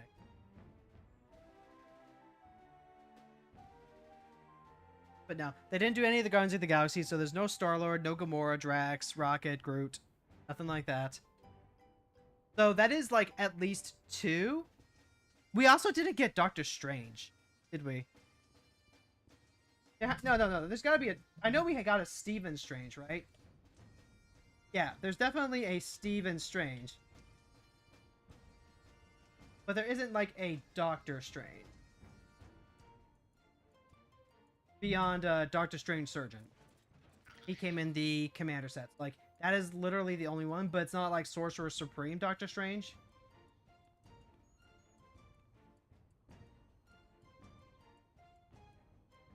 Like, you know, at best, he was on the art of we say thee nay. That is the extent of what I think Sorcerer Supreme Dr. Stephen Strange got. We got Doctor Strange in Jumpstart and Doctor Strange on a few cards, but not a creature. That's what I'm saying, Fran. That's what I'm saying. We did not get a Doctor Strange, the superhero card. Yeah, you get me. You get me. So, like... Future looks grim, chat. The future looks grim. I sincerely love Marvel, right? Like, if I had the cashola, I would collect the Infinity Stone cards. You know, just like, you know, because I like Lord of the Rings, I would get the One Ring. But also, like, those cards are fucking hell expensive. I can't afford that on a streamer's salary.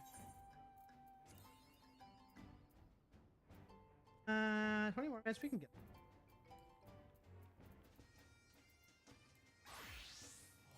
So we need Gray Fox's laptop.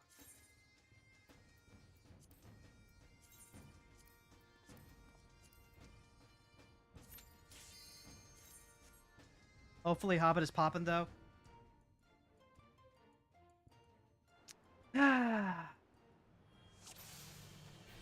I am not gonna hold my breath. Let's put it that way. I enjoyed the Lord of the Rings set. I would appreciate it if the Hobbit ended up, you know, supporting some of the mechanics that the Lord of the Rings set had. But it's also it's also difficult to imagine how they would incorporate some of that, that losing the actual, you know, heart of what makes The Hobbit fun. Sorry I'm a lurker, lol, but I've really been enjoying the stream today. I'm glad you are. The stream is, after all, for lurkers. And also, we appreciate when people let us know that the stream is going good. Thank you, thank you. I like the Hobbit cards. They have spoiled already. I like the Hobbit cards. They spoiled already far more than the Star Trek cards. I haven't seen the Star Trek cards yet. I'll give them a look. If you're, yeah. So they're, let's see, because they're doing the Magic Amsterdam thing this week, right? Yeah, they are. So yeah, of course they're starting to show off the Hobbit cards and the Star Trek cards. Like, I'll take a look at them. I am still working on that Theoretical Universes Beyond cube.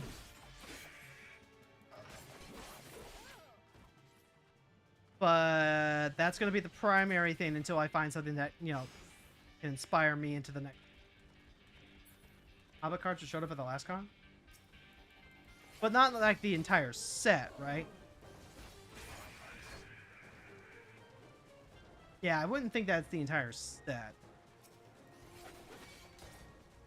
I've got okay, so like the official policy on the server is no unofficial spoilers.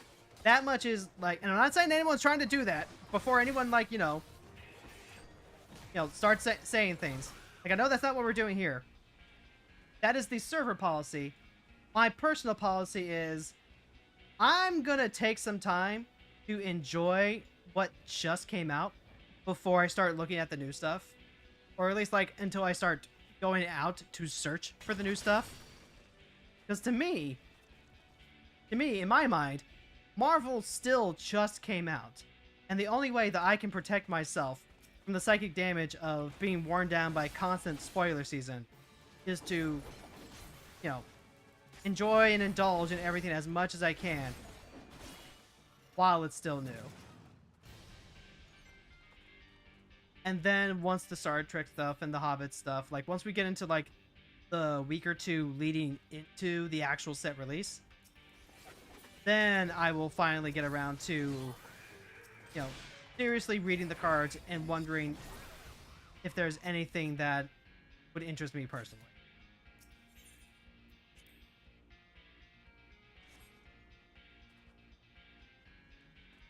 Now, that being said, if, you know, official releases get posted in the Discord and I happen to see them, well, then that's other people, like, you know, sharing cards that they get excited for. And I promise, I'm trying just to enjoy the whimsy. I'm trying to enjoy the whimsy and, you know, not knee-jerk reaction. Be like, oh, but this effect already exists already, you know? Hobbit spoilers should be starting just like this week or next. Man, I miss the old release schedule. I miss back when all we got were 3 world sets, and then, you know, a core set, and like maybe a 5th set, depending on how spicy we were feeling.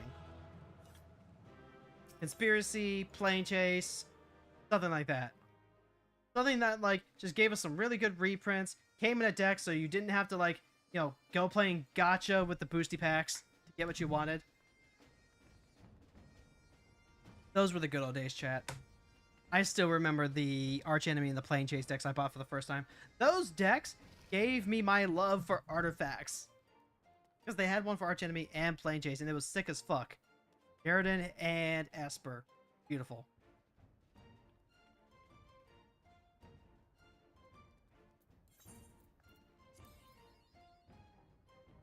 We gotta go...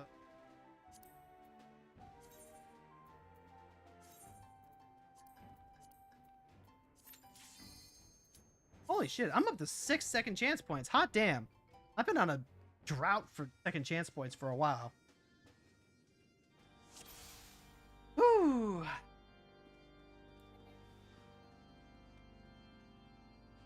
Ow. Ow. Crunchy. Honestly, if I'm being real, like, I'm actually pleasantly surprised that I'm enjoying the Marvel cards that I am. Like, I haven't noticed anything out of the gate that's been too absurd power-wise. Like, yes, obviously we had some grievances with Mr. Stark just putting an ultimate weapon into play and then nuking one of our, nuking our commander while calling us gay. I took some very strong exception to that. But by that same token, that's clearly like a, I couldn't find that third removal spell for that particular matchup. As opposed to, wow, this card feels incredibly pushed. So at least it's not shaking the waters that badly. Not like they gave us fantastic card, Stork or anything. They added a dumb but interesting new mechanic in Trek. What you'll think of? Honestly, give me like a second to get through this boss and I'll look it up on Scryfall. I'll give you a live reaction. You face a dilemma or when you choose a mode for a spell. Huh. I.e. when you make a choice.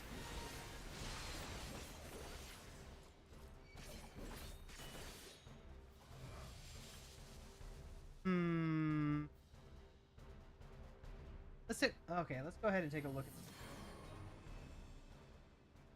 Because they'll have... no, they don't. Okay. Check.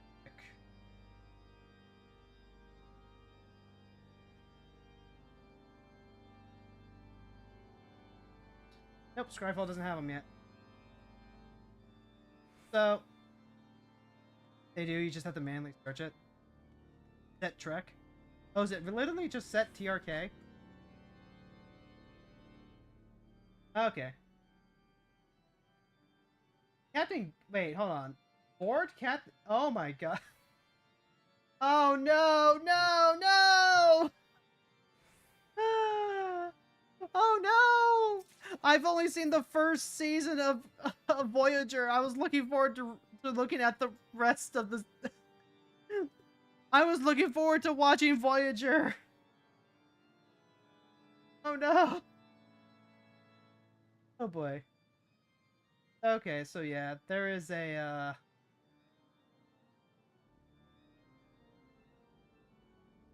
Oh hey, reprints of the Shocklands.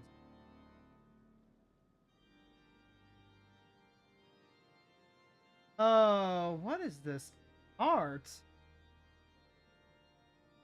Oh no. Oh no, this is the Doctor Who treatment on the art because these are real actors. Oh no, I hate that. Alt arts? Not spoilers, just fanwink alt arts.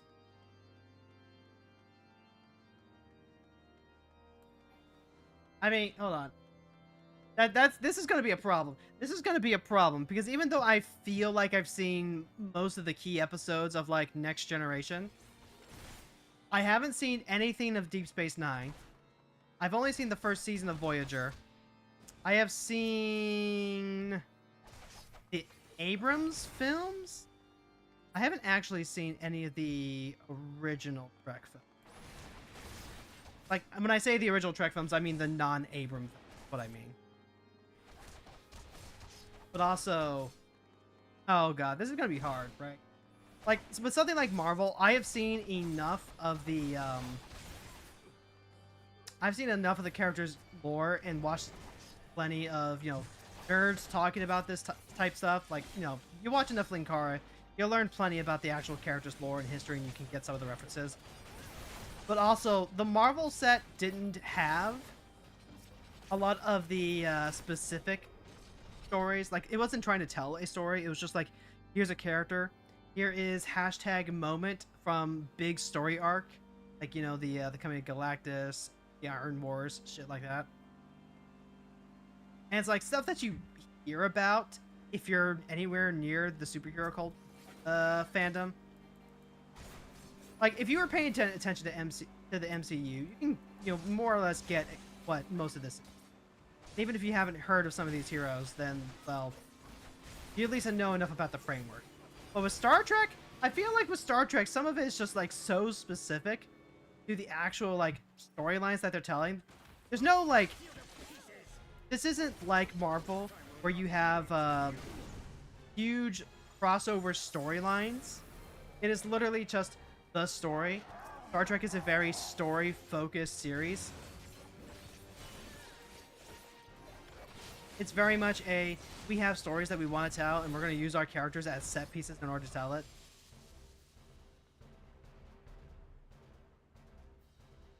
You are 100% on this take, FYI. Avatar had similar issues. Yeah. Absolutely, yeah, exactly.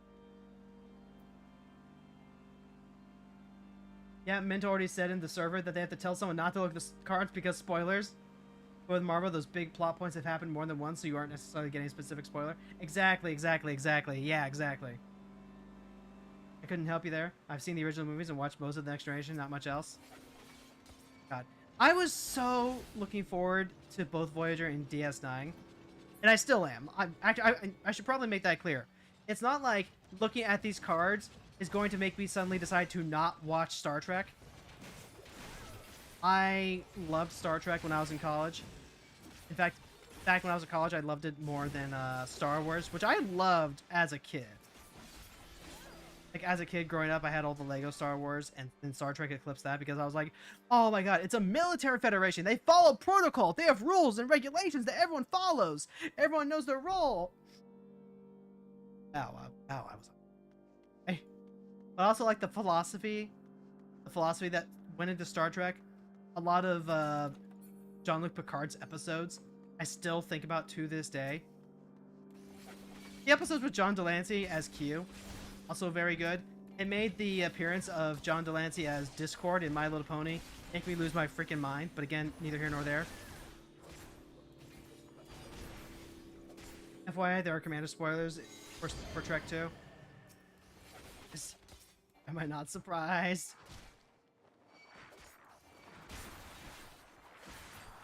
So, this is so weird. On the one... Okay, so here's the thing, right? I'm making a push to watch the rest of the Marvel stuff that I've been wanting to get to and to share with my wife. Partly because we do have the Marvel set out. So it makes me want to, like, you know, re-engage with the stuff because, okay, we have the cards. You know what? This kind of puts me in the mood to watch the stuff. And that's what it always goes back down to, right? Like, these companies make this deal with WotC because it's like, oh yeah, we're gonna do some crossover.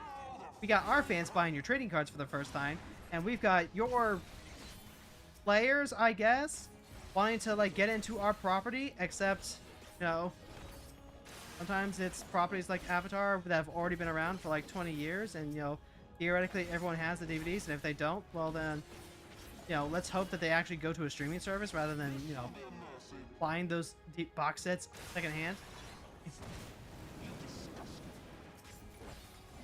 And this is not a new thought, by the way.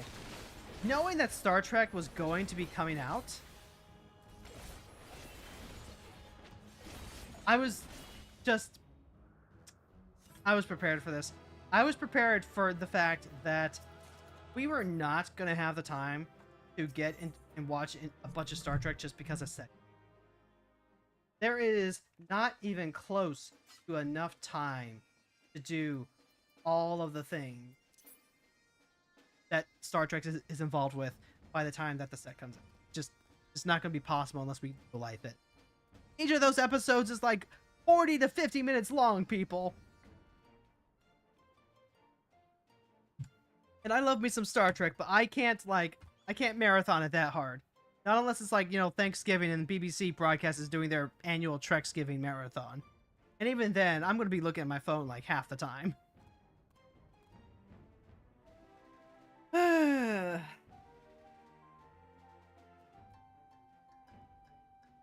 It's hard enough trying to, like, get my partners to sit down to watch Doctor Who. I'm gonna get them started with the Christopher Eccleston Doctor, you know, number 9. I like number 9. Incidentally, I keep hearing anecdotally that the success of these Universes Beyond sets just varying wildly from game shop to game shop. Some of these shops are having to sell some of their least popular Universe Beyond at losses, allegedly. Again, allegedly, because this is coming from, on the internet, and you can't always trust everything on the internet. And then at other times, like, some of these properties are, like, doing game busters. And I wish I could just access the sales data, like, straight up, right? Like, how many units they shipped versus how many units sold, stuff like that. Monty is always just so cryptic with this data until it's time to share it with the shareholders. Even then. At any rate, we do gotta wrap up the stream. So this is the point where I let you folks know, hey, if you know anyone who's cool, anyone who's live, anyone who plays Magic, Final Fantasy 14, maybe they're cool, trans, queer, neurotypical, go ahead and hit lead the raid. We love to pass on the love here. If you're over on the YouTube side, and I know you are on the YouTube side, thank you so much for hanging out, even if you're just lurking. Really appreciate the views, really appreciate the clicks, appreciate you leaving a like and a subscribe to follow the channel, checking out the stream, and telling people who might also want to hang out, hey, cool place to hang out if you need to do your dailies. We're going to go ahead and end the stream there on YouTube. And then over on the Twitch side, we're going to go ahead and start raiding out. Go and take